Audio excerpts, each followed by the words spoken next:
What is going on, everybody? Welcome back to Phones and Drones. So as we anticipated and right on schedule, Apple has dropped iOS 16.5 Beta 4 exactly 1 week after Beta 3 was released. And again, this is a very minor update, but as you can see, it is weighing in a little over 400 megabytes and is ready for developers to install on their devices today. Apple has also released their traditional slew of other beta releases at the same time, so you can hop on those and download them right now if you're registered.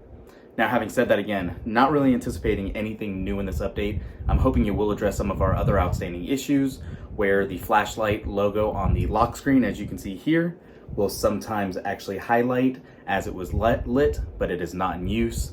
The AOD sometimes is still not lighting up all the time. It sometimes will go off and stay off when it's just sitting on a table. So hopefully some of these issues will be addressed. Hopefully the overheating will keeping on being maintained and not being a non-issue anymore. And also hopefully the battery life will continue to improve. At this point in iOS 16 cycle, I'm not anticipating much battery gains out of this. So as long as we're seeing some consistency over halfway through its life cycle, I'm hoping we'll be good with that. A lot of devices, as far as about a month back, are starting to see bigger battery degradation now. It's something to keep an eye on. I'll show you what ours is at in the video, but let's go ahead and check on the build and see if we do see anything new and how smooth the interface is. Let's go. All right, so we just finished our upgrade to iOS 16.5 Beta 4, and it went actually pretty quick for a 400 megabyte file size. And one call out, like I wanted to show you guys again, it did get a little warm, but nowhere near as hot as it has been in the past. So it looks now, for the past a couple beta release cycles at least, that they've gotten this overheating under control.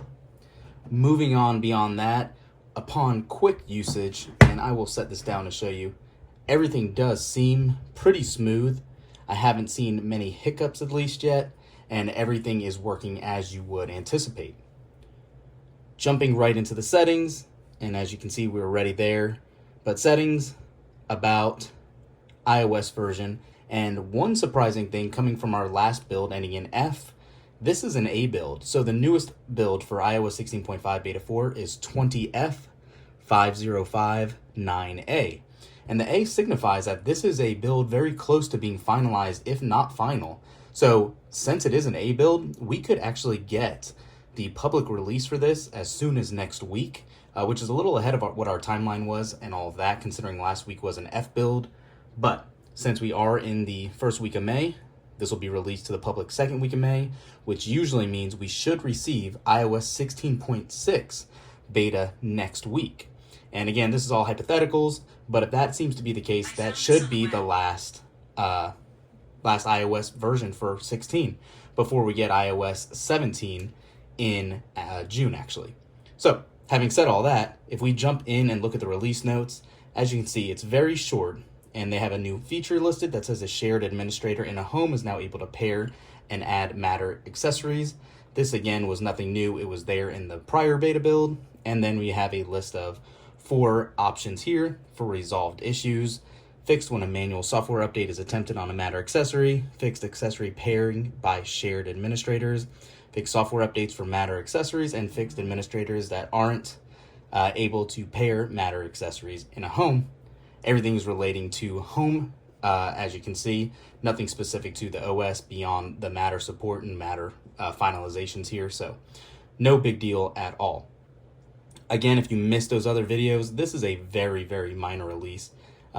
Just to show you really quick, if you jump into, oops, not TV, but if we go into news, we obviously do have that new sports tab here, which is kind of very limited. I think it's a little overrated for what it is, and basically it's just a glorified location to try to push you to Apple TV Plus.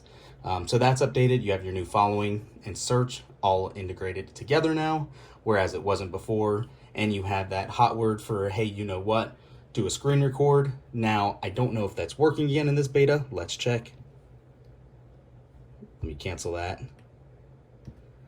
Record my screen. Looks like it has been removed again.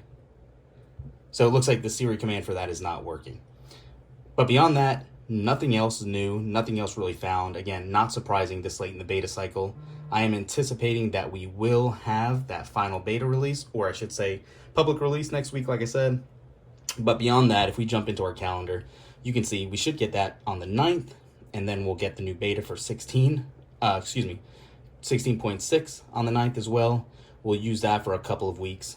And then probably when WWDC starts, as usual, we will get iOS 17 that we're expecting a pretty large number of changes for. So that's kind of what the cycle is. That's kind of what the calendar is looking like for now. But let us know if you find anything else new in the comments down below.